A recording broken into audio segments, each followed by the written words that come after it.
Assim aqui, com manhã, que dia 13 de janeiro, Ontvanger vai começar a dar esse serviço de venda de número de auto para nossa comunidade. De quadro aqui, se post e ACU, também vai ajudar a Ontvanger para dar nossa comunidade esse tipo de serviço na aqui. Algo que está muito importante, para hora você vai comprar o número de auto na onde localidade aqui, você tem que apresentar com geldig kenniskaart, 2, geldig verzekeringsbewijs, e de 3, e betalingsbewijs, ja, que você paga ano 2020.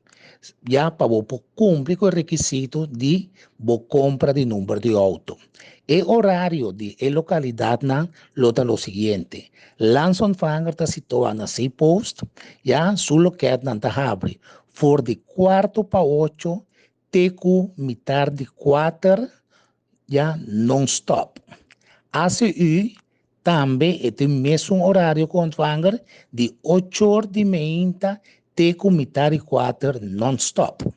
Se post já está situado na Groot Kwartier, Punda, outra banda e Santa Rosa. Nanta vai dar esse serviço for de mitad de 8h30 até 5h non-stop. E também nanta vai funcionar riba já sabra, riba horário de 8h30 até com mitad de 2.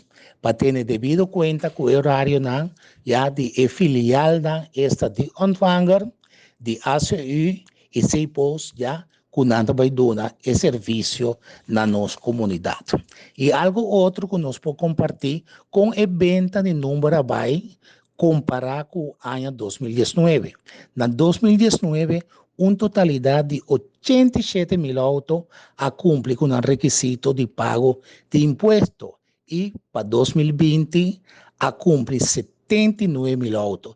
Que me diz, vou mirar um verschil de mais ou menos 8.000 autos que não a cumpre com a parte aqui. E essa aqui está boa para tu rende pagando imposto, corda bom, essa aqui está lo que bota contribuir em cada governo, então essa aqui está muito importante para sombra governo que essa que está recaudar e pode dar 1 milhão de serviços na nossa comunidade.